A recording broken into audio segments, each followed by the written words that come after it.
Welcome to Conversations with Belle, where we discuss real life issues in a meaningful way. Today, I'm so happy to have with me my friend, Marcus Shark. We go way, way back, right? Way back. Hey, Push Radio. Hey, Miss Belle. How you doing? I'm good. I'm good. He is a graduate of Tuskegee University and an alumnus of the acclaimed Second City Training Center in Chicago, where he studied improv. Welcome, Marcus. Thanks for having me. So you can't say I'm an alumnus of Second City because I never worked the main stage, but I did Oh, go through the okay. training program all the way through the You went through conservatory. the training program. I got it. I didn't know that. Okay, but you Yep. went. You went, so we good. We good. We good. We good.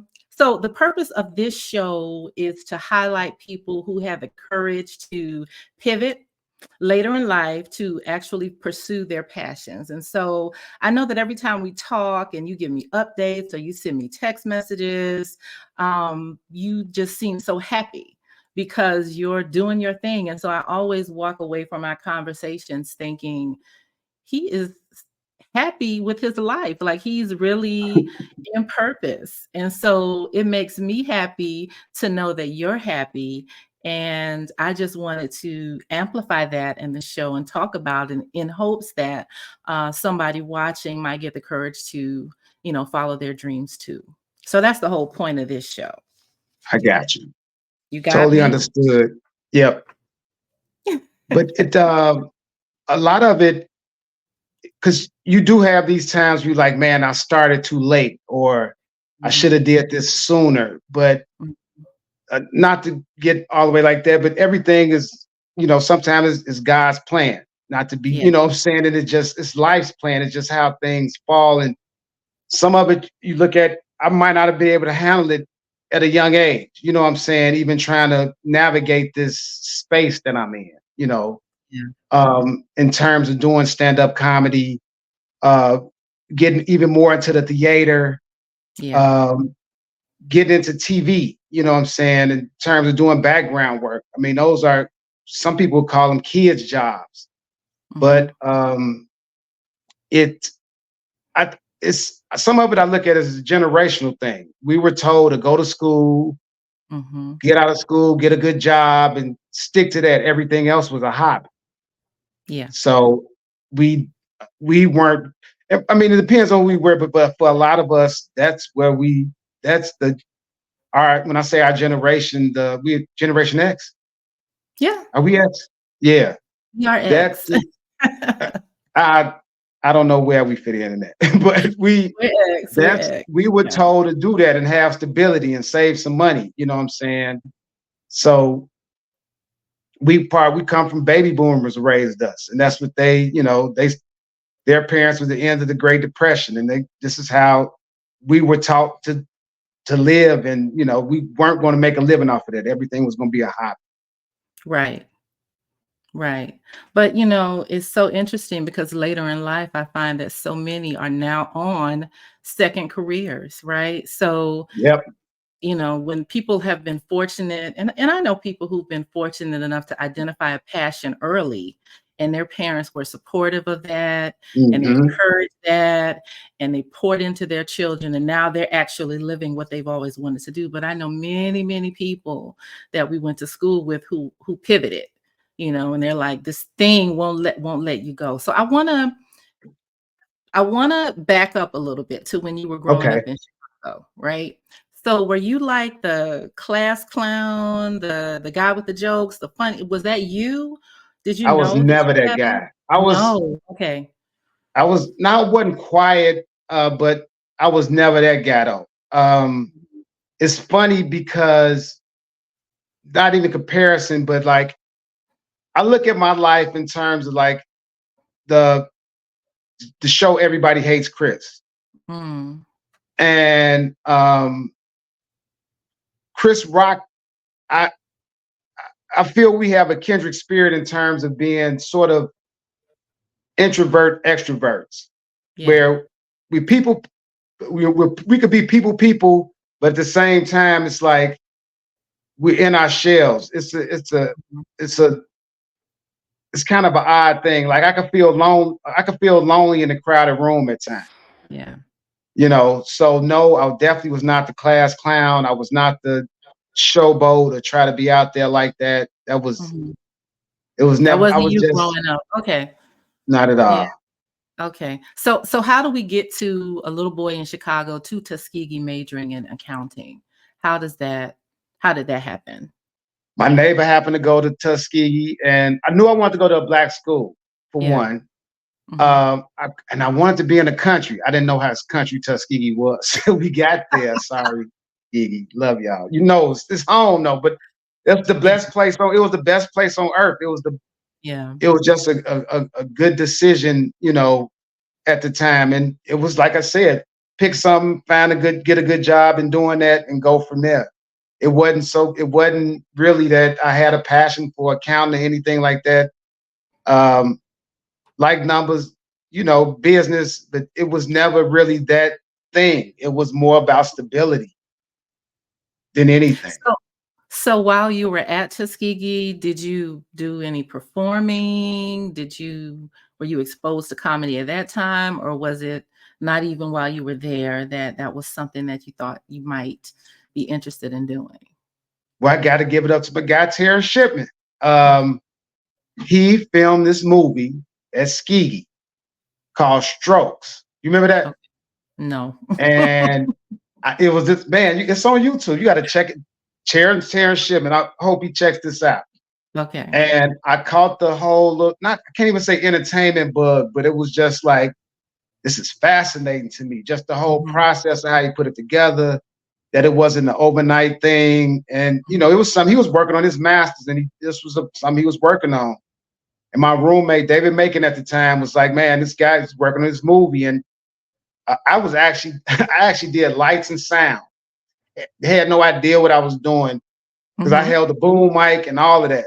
And he didn't trust me to do the lights per se. I was more or less putting them up, him telling mhm. me where to put them. But yeah, Terrence Shipman wrote this movie, and I was just intrigued by the whole thing.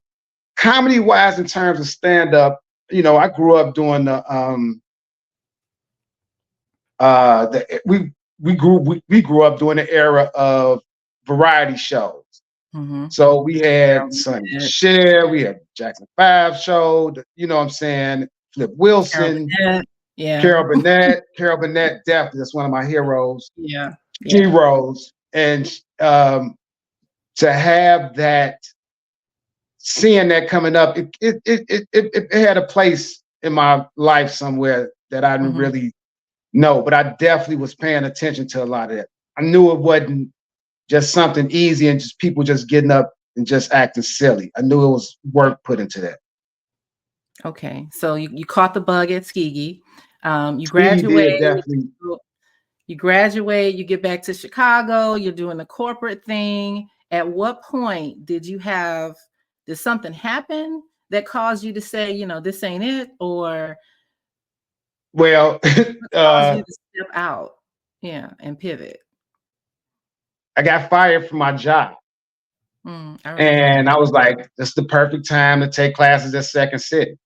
Mhm. So as opposed to, so I wait till I'm broke to pay for these classes at Second City, and it that's when it really was like, okay, I like this. I could do something with Yeah. this. I'm having fun with this.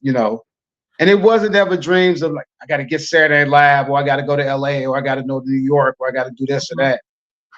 It was more or less like I enjoy this creative cleverness mhm, of the arts of theater, of live theater. Um, and some of it was short films and stuff I did with some classmates at the time, but it started from there. The stand up part had always been there, but it never, because you remember you was like, "How you a stand up comedian?" You used to ask me this. At how you a stand up comedian never been on stage? So it took a little while between the improv and hitting the stage to do the stand up. So So, was your family supportive? I know you had supportive friends, but was your my family mom like, kind of "What are was you at the doing?" time because I was doing it. My boy was on stage. You know what I'm saying? She brought some of the church friends. Some of them were appalled by some of the cursing. it was one scene. It was because I don't really curse a lot in my stand up at all, so Mhm. that doesn't make humor. But some of them were a little put off by the adult humor of it all. Yeah, yeah. So So, but what was the atmosphere at Second City like? it it was it's definitely a vibe. It's something you could feel, knowing the history, knowing the people that's come through those stages. Because if you really check the resume of majority of the cast members on Saturday Night Live, they've come through Second City. So you Mm, definitely feel the richness in the place, that you coming behind some people who have done some great things out of here. mhm, Um, and it was a good vibe. It's a welcoming vibe. It's definitely a family thing. It's a badge of honor to go to the conservatory to take classes at Second City. It is a thing, mhm. to perform there. Even if you uh, become a person who just start your own improv troupe and you rent a space to do your own shows there, it's still a good feeling to be able to perform in that space. Yeah, The history of Second City is so rich. Some of our best actors have come through Second City. So yeah. So, did you ever think like, "My goodness, this wasn't even my background, and I'm here amongst people who I'm assuming have been prepping to do this work their whole lives." So that should have been an indicator to you that you were doing what you were supposed to be doing. Like, did you ever sit back and wonder, like, how in the world did this thing happen to me? yeah, Like, I know you probably didn't question your talent, but like that's a huge accomplishment, no, don't you I think? question my talent too. You did?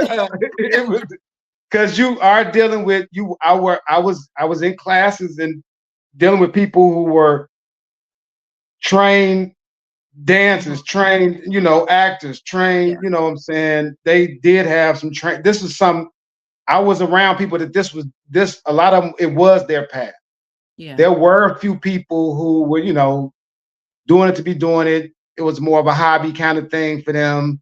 mhm, But then you had those who were very serious about what they were doing, and they didn't come to play. You know what I'm yeah, saying? So I kind of felt, not that I came to play, but I was kind of in the middle there. I knew my road would be a little longer than theirs. And some of mhm, them, I've had friends who couldn't take the training and got out of it and realized that this wasn't their life.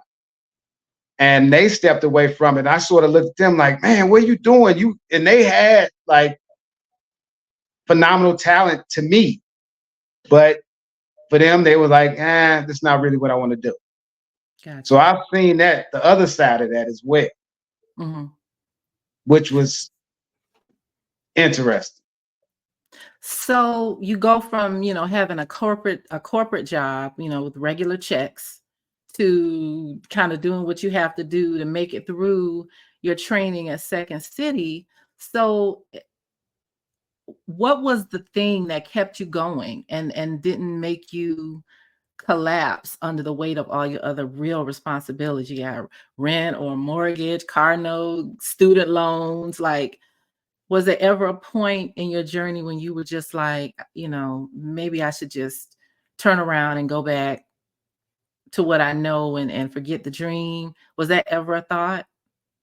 Sorry to say this. I was more focused at Second City than I probably was at Ski. Be quiet. Don't you mention that's what we don't want to talk about. But No, definitely, talk about it. Talk about it. no, it's her. But just seriously, I had more of a. I guess I realized what my passion was at the time. Yeah. When you find that you have a real passion for something, Mhm. you go Yeah. harder for it. You know what I'm Nothing saying? As stops opposed to you. us just trying to get out of school and like, let me do this homework, let me get enough to get out, get this, and get a job. You know what I'm saying? Mhm. It was a different kind of, man, I got to see this through because it was to get in the conservatory, you had to take acting classes. Mhm. And so I had to stop at Second City to take these acting classes before I could go back and audition to get in the conservatory. And that didn't stop me. I went and found an acting class, did it. It was about 6 month class. So I had to take a break from Second City for a minute.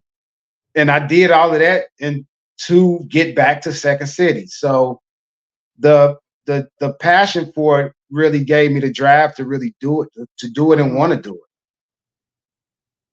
Yeah. That was the difference. So yeah, it was a focus. I love the work, and that made a difference. Loving the work made the difference. So if there's somebody watching who is maybe sitting in a cubicle somewhere, right? And they're going through the drudgery of, they need the 9 to 5 to take care of, whatever responsibilities they have.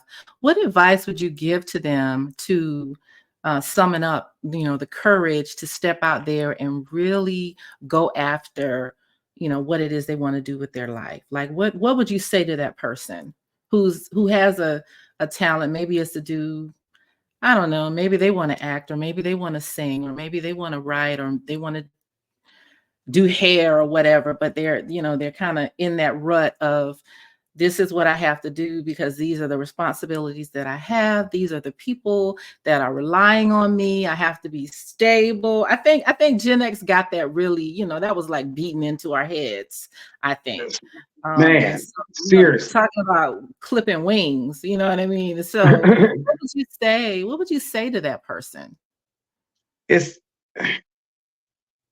the, you gotta lose the fear, and Yeah. you just gotta. It's not even believe that it's going to happen, because I nothing in terms of, I'm not a household name, but I'm doing what I love to do.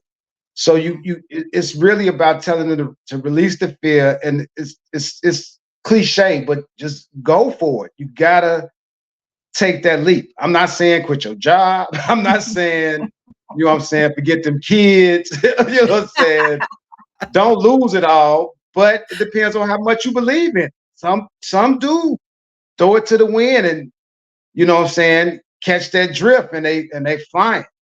Mhm. But the other side of that is, you gotta, what I'm saying, it's not even the believe in yourself thing. It's just, when you find that love for doing what you want to do, it Mhm. becomes much easier. You know what I'm saying? And no, it's not even about doing it for free, but yeah, you're doing it for a discount at the beginning. You gotta, factor in, you know, all of those realities. But you gotta lose the fear. Once you conquer that fear, it's not smooth sailing from there, but it's pretty smooth from there. And it's gonna be Smooth. ruts. It's gonna be, what happened? No, no, no. I'm thinking, is it smooth? I don't know. I don't know if it's smooth, but I'm listening. Go ahead. Go ahead. It's it's gonna be ruts. I mean, it's going. You're going, just like in baseball. You're gonna get in a slump. Like, for instance, it's funny that, because I was gonna say, like, I feel like I'm in a slump right now with my set. Like, I'm working on a new set right now. I'm working to get a new set. I've had a couple mediocre shows recently. You know what I'm saying? And it happens. It will send you a rough Yeah. crowd, will send you home. Like, man, let me see what the bank doing over here. But you push through it. You know what I'm saying? And I didn't go straight. Once I lost that job, I was in social work for 11 years. But I didn't work full time. I was always like on call person, because I didn't want it in. I found a way to where I could survive and not let it interfere with my passion. Yeah. Yeah. So, And I think the other thing, especially because I'm really speaking to like Gen X folks, and we're honestly, not to get heavy, but we're here for a finite number of days on man, Earth. You know what I mean? And you just really don't know how much time you have. We assume that we have, another 40 years, to live here. But I just feel like for me, it's this constant conversation that I'm having with myself when I'm in situations and relationships and personally and professionally. Like, is this really serving me? Is this worth any more of my Hmm. time?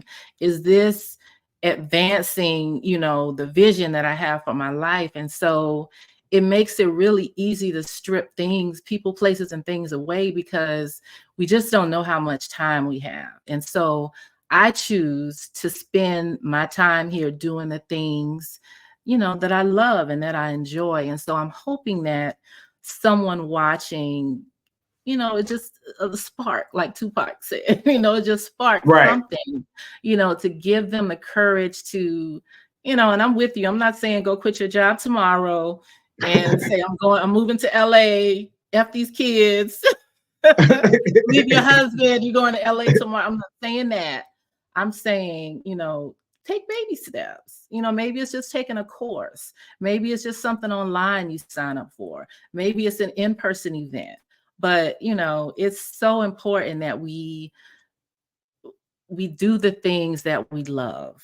That is so fulfilling. Even conversations with Belle is something that I really enjoy doing. So I make space for it. You know what I mean? And it Yes, just you makes do. life better. And you're very It just serious about makes it. I almost dropped the ball today, y'all, but she was about to have me. I wasn't almost having it. You wasn't about to be talking about almost gave me a heart attack, it. so I'm here. but I appreciate you, friend. I appreciate you. I So appreciate you. you have any regrets? Um, I really don't. Talking about in terms of since I've been doing this, Mm-hmm. uh, I don't. I don't. I've stepped out on some other ventures outside of the stage.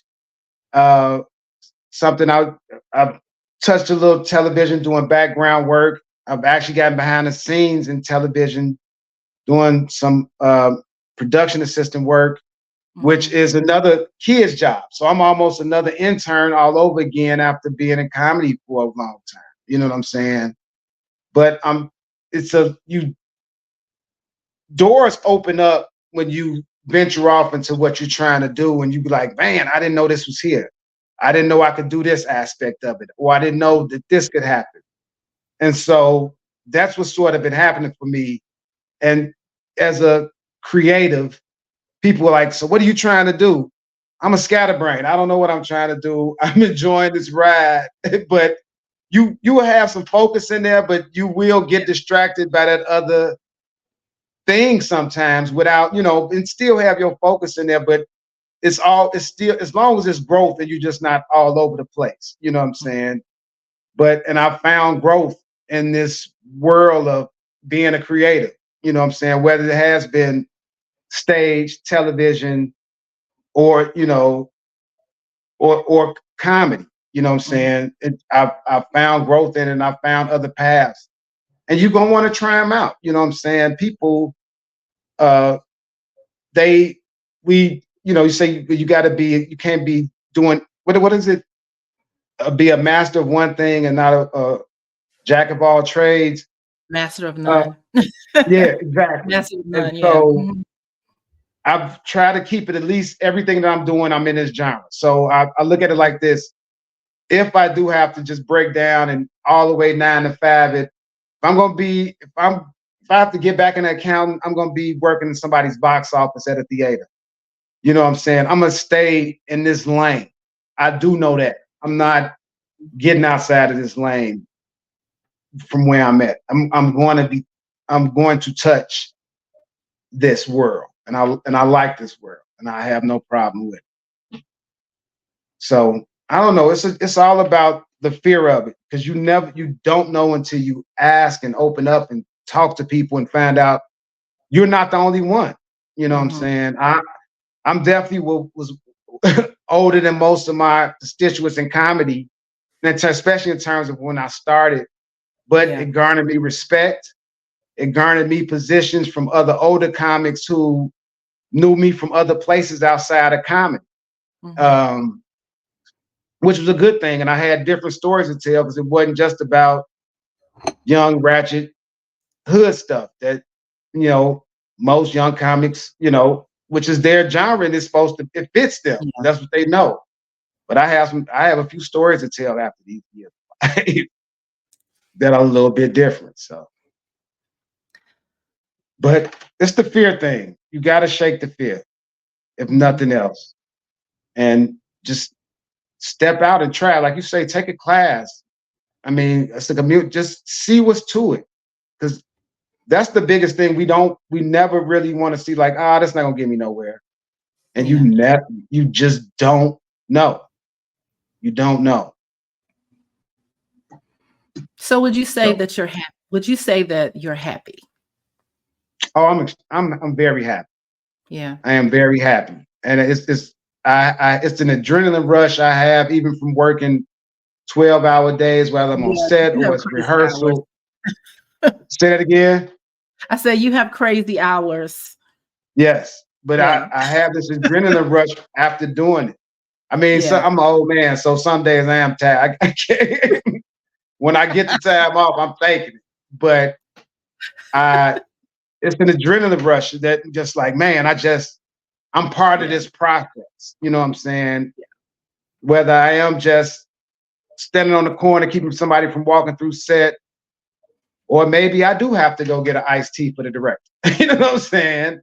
Yet Yeah. the director knows who I am at this point. You know what I'm saying? And it's it's part of the process. So it's nothing I'm ashamed about or nothing. Because some people be like, man, you doing this at that age? Like, yeah, why not?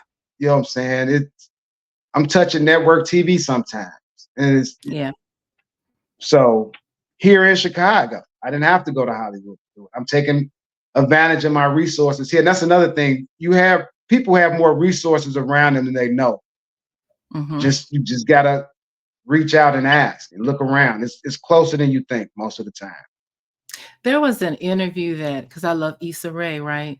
And there was Hmm. an interview, and she was talking about how when you're starting out or you're doing anything in entertainment, that the leaning is for people to try to network up.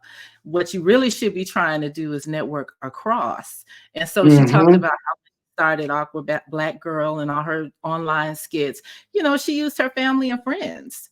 And so I think we feel like, if you're in Atlanta, oh, you got to get to Tyler Perry, or Nope. maybe, but you can get to Natasha or Tashana or Michelle or somebody, or to me. It doesn't necessarily. It's not unobtainable. You just have to probably reframe the way that you're thinking about stuff. But I just think there's space for everybody. It- And sometimes you feel like, people I talk to, they'll feel like the market is saturated for what they do. But I feel like if you have talent and if you are passionate about what it is you're doing, your gifts make room for you. There's always room for one more. What has comedy taught you? What has being a comic taught you? Comedy has taught me to have thick skin. Mm, It's taught me to realize that you know this already, but everybody's different. mhm, Everybody's taste different. The mhm, same. I can go to two different places in one night, do the exact same set, but it's gonna be I get a different response. I mhm, can go one place and they falling on the floor or they giggling a little bit. Not that I haven't fallen on the floor, but then I can go to the next place and I'm not getting no response at all.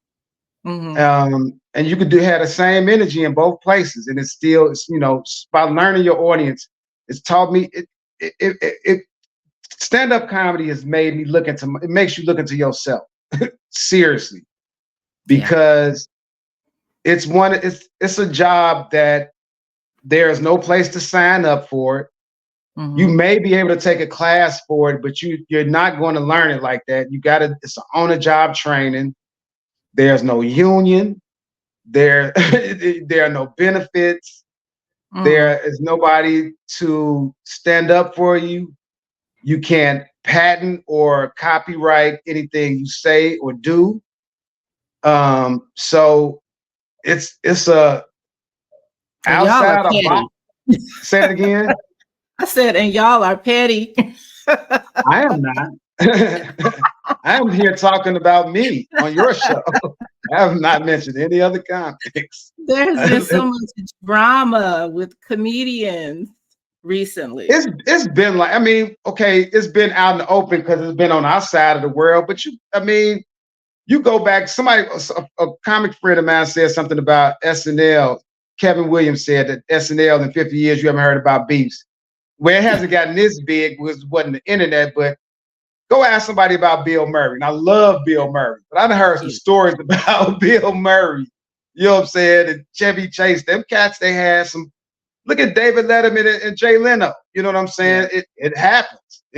It's entertainment. You know what I'm saying? It's gonna happen. So it's been fun. I mean, you know, they making that whole side of the game. It is what it is. You're not gonna like every comic. It's not a, you know, everybody's not gonna be your friend. Everybody's not gonna have the same attitude you have. It's actually a dark world. It's a Yeah. dark world. It's a lot of upset people in this world, and that's what they need the stage to, you know, feel better about themselves. Yeah. So you do have that part of it. So it is it is what it is. So, We don't have to I have to Mhm. ask, do you have any comments Go ahead. on, on Kat or On Monique or DL or any of that stuff that's been swirling around on social media? Do you have anything you want to say about any of it? It's been fun. It's been fun. I've Yeah. been I've been getting a whole kick out of all of it, you know what I'm saying? Because Yeah. that's their business and they got the money to act a fool like that. So it entertainment wise, because like okay, like for instance, Dave Chappelle had a take on the cat. He said, that's not part of the game. He's like, he's never done that. And I get it. But like I Mhm. said, there's no union. Who do you go to with your grievances? You go to the people that pay you. You know what I'm saying? And Mhm. who pays Cat Williams but his audience? So that's who he went to the public. You know what I'm saying? And he is who he is. And not that's how he felt, but that was his truth. He wanted to get it off his chest, and he did it his way. Um, there have been people in that I've bumped into that I've found to be quite cantankerous. Yet Mhm. it's nothing to talk about. You know what I'm saying? I'm gonna let them be them, and I'm gonna be me. You know what I'm saying? At the end of the day, somebody else gonna find out they cantankerous, and it's gonna be that. I don't. It's not. That hasn't been my mission to be able to have to put anybody else out on blast like that. But you Yeah. know what I'm saying? Cat felt like that was his time to get it off his chest, get it off his chest. Wasn't upset with everybody's brand is their own and they choose to do with it what they want to. Do you feel like the ongoing beefs helps or hurts comedy? What do you I think? don't really think it's gonna move the needle. Yeah. Either you're gonna come to the comedy show or you're not. Mhm. It's really about putting butts in seats. You know what I'm saying? That's at the end of the day. And once you get them butts in them seats, are you gonna entertain them? You know what I'm saying? And that's at the that's what it comes down to. Can you make people laugh? Can you get them to come to see you to make them laugh? Mhm. So that it's not gonna change nothing in comedy. It's all entertainment, and a lot of comics are getting a kick out of it, like but it it's not as big as guess what, not to sound like that, as the public makes. You know what I'm saying? Like not like I'm such an insider, but Yeah. man, it goes on all the time. Somebody's not liking somebody. You got it from the highest level to the local level. Every town has it going on, from Chicago to Vegas. So Can you tell me about your proudest comedic moment? I've had two, and I'm not Okay. just saying this because I'm here with you. Mm-hmm. But one of my, I'm serious because I got it. Because when I tell you it, you're gonna understand.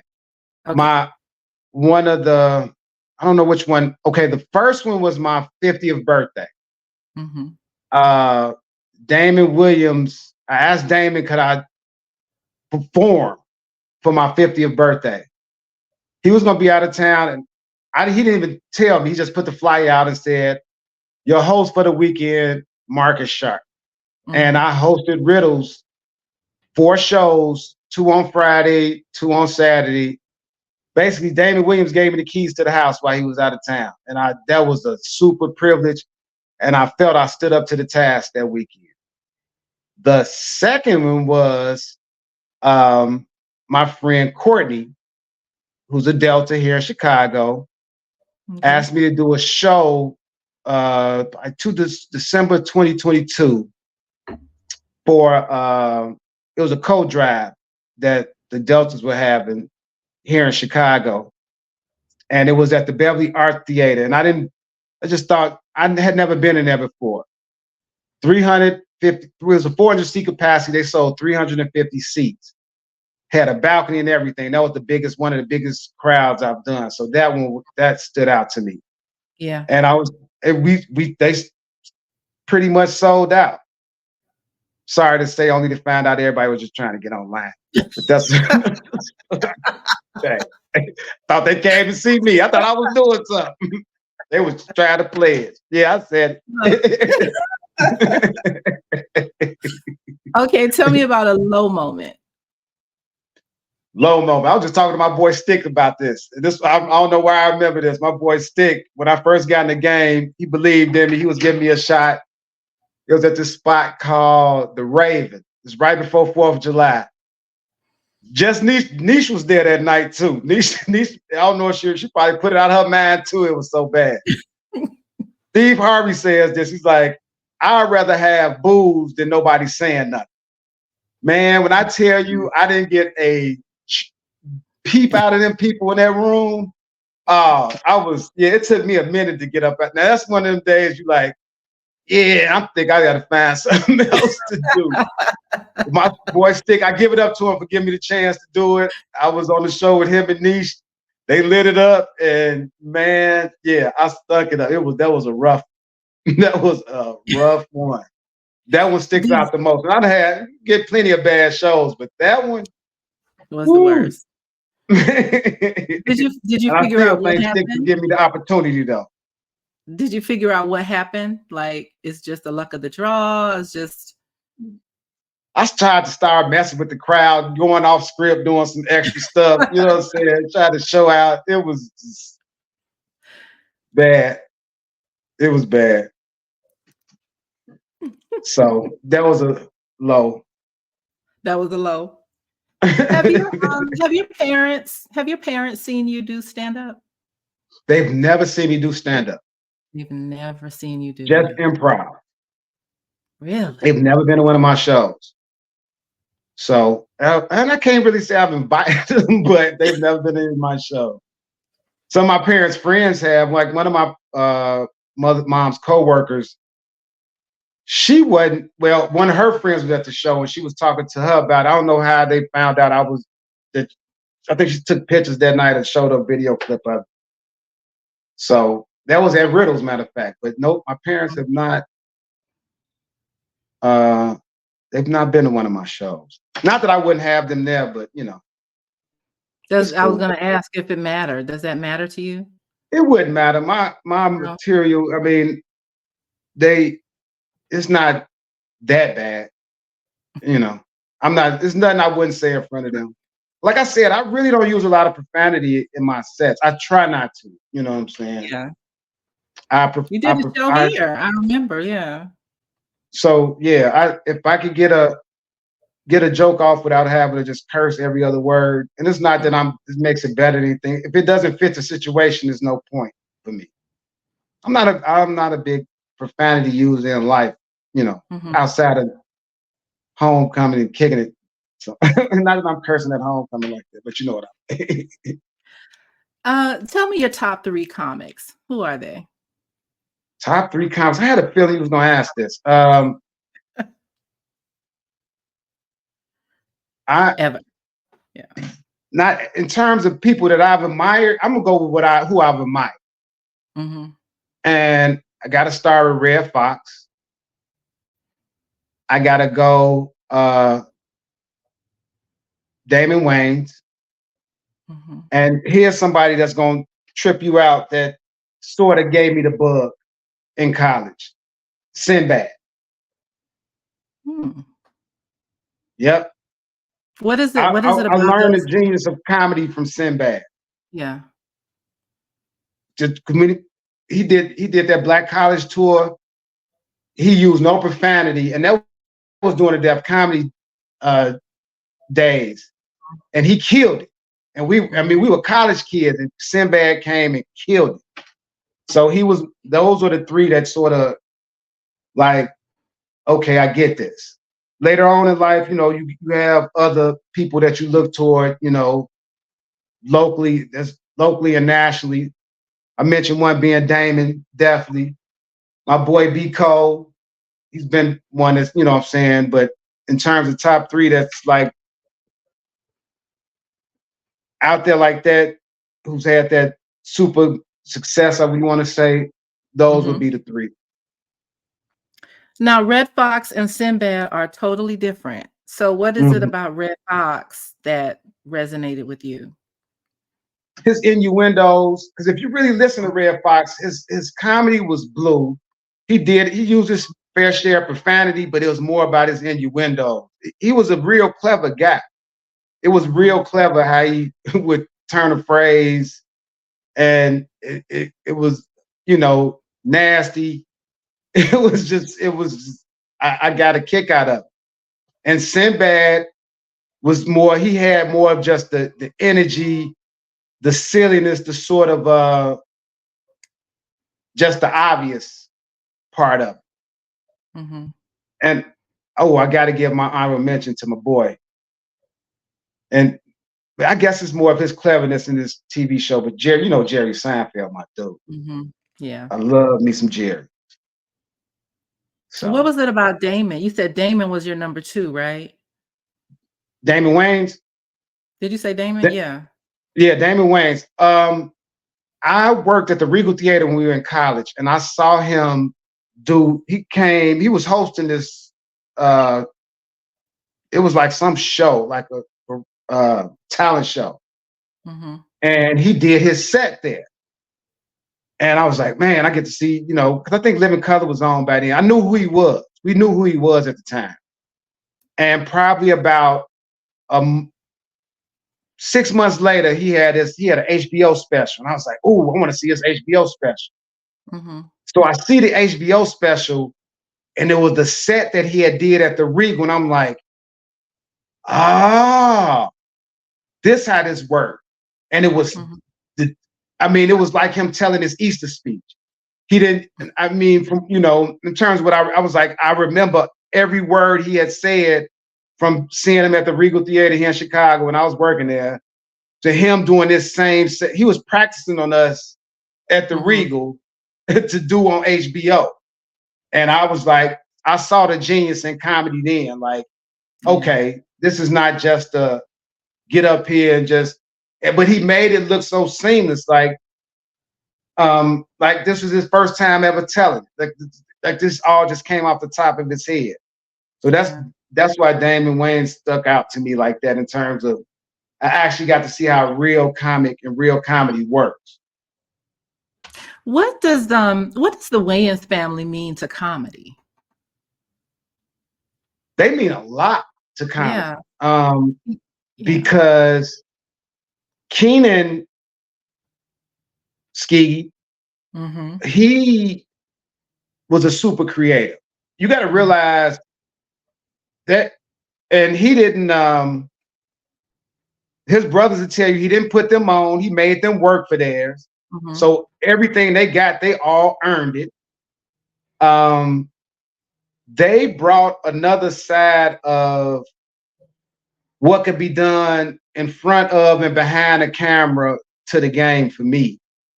Mm-hmm. Because and then they reach back to older comics. Mm-hmm. You know what I'm saying? If you look at you look at their show, they kept their show with comics coming through. And then, you know what I'm saying, to have John Witherspoon with them like that. You know what I'm saying?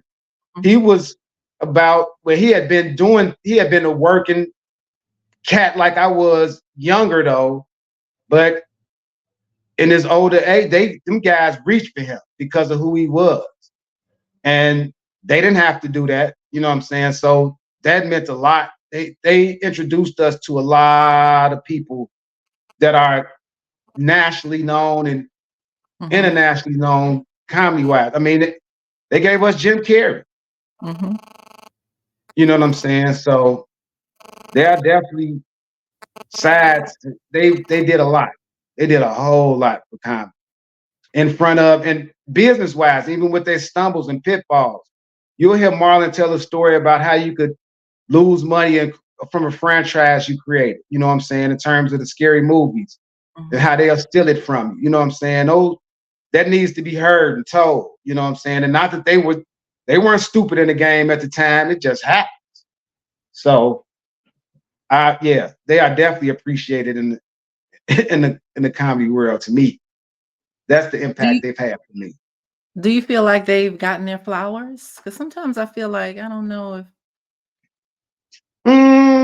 we give them the respect due. You know, I mean, you really From think us about or from from the community at large.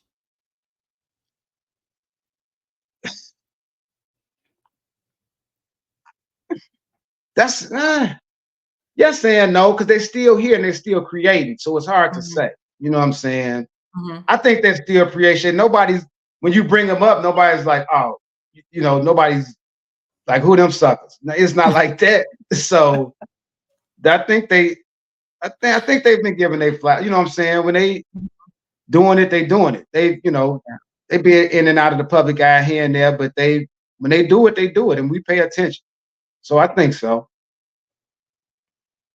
Do you think there's room for like another Def Comedy Jam type series? Is that necessary? I mean, I know because you know we have all the Instagram, internet, social media, comics. What do you think about that? Do you think there's room for that, or is it social media the way to go now? And I know that you know they're considered microwave and all that because they don't, you know, they have all these followers and haven't touched the stage. It's just skits or whatever. But like, do you think there's room for another platform like a Def Comedy Jam? I know it was huge when we were young, but what do you think about now? I Or think comic everything had I think everything had its time.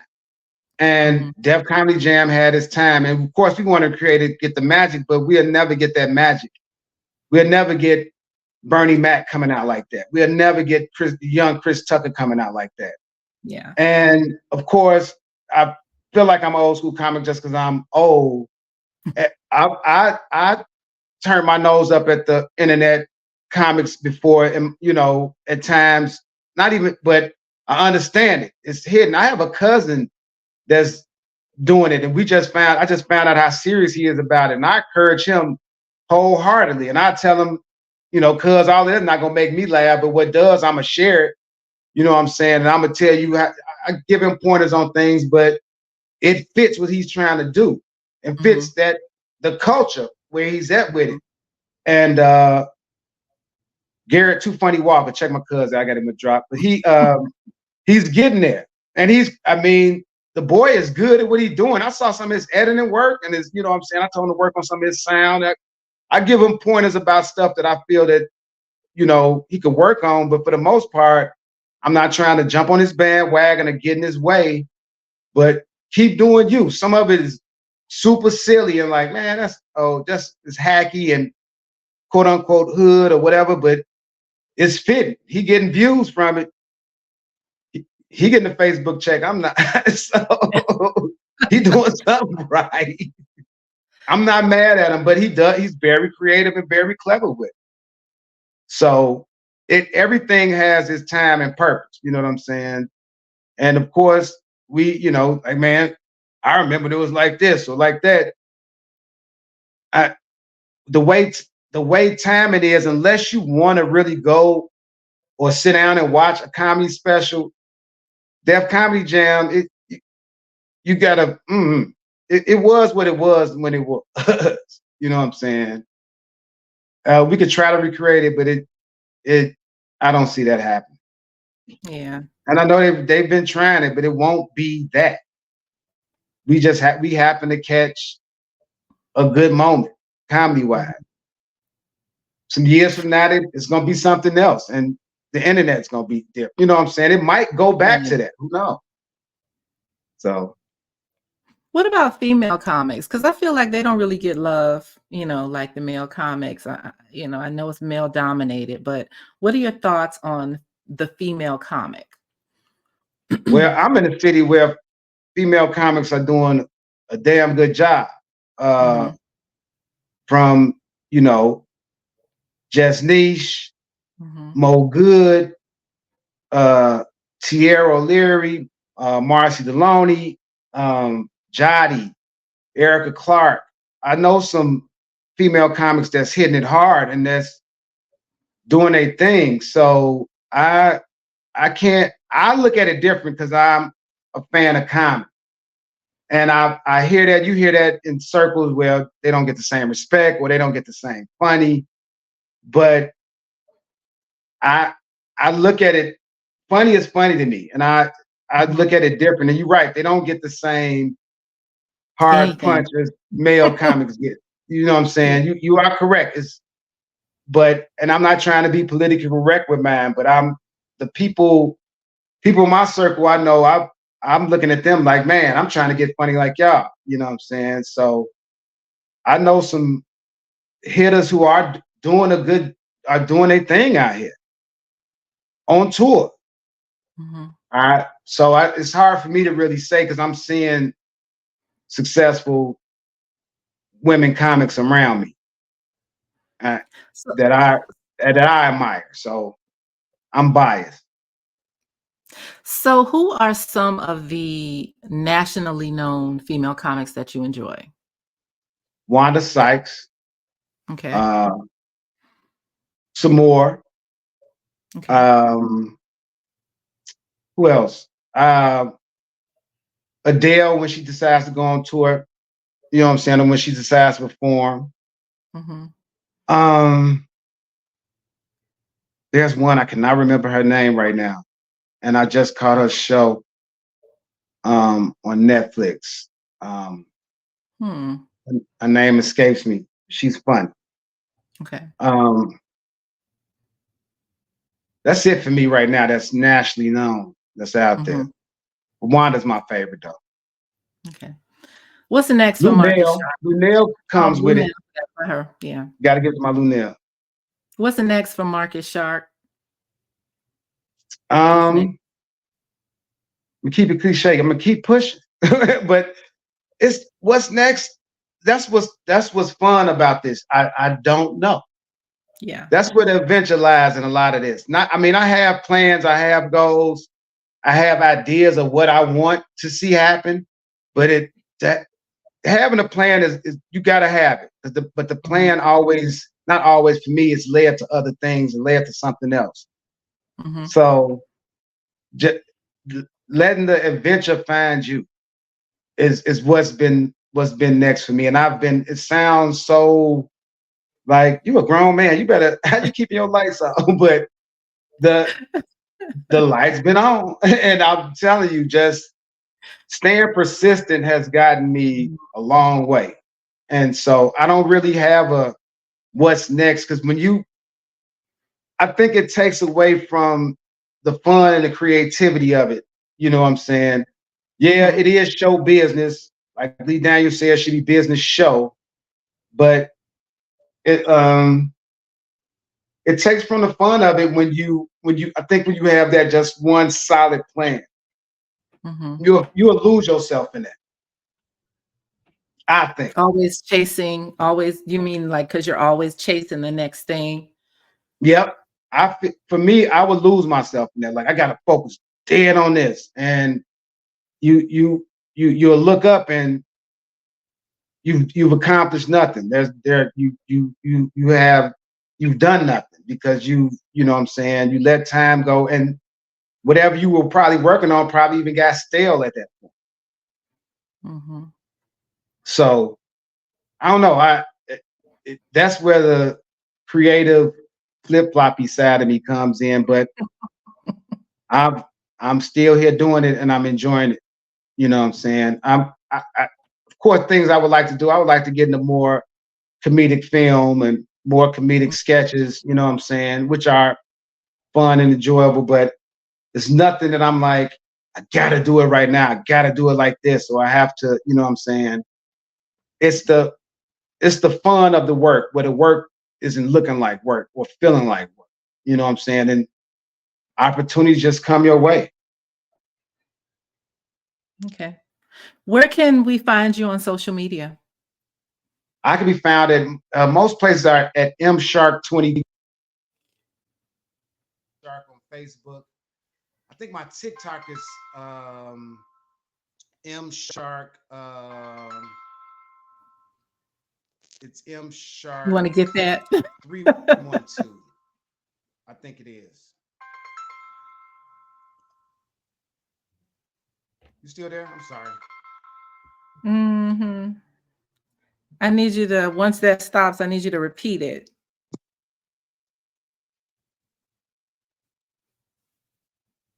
Can you hear me? There you go. I'm sorry. Okay. What was the last thing you said? I forget my.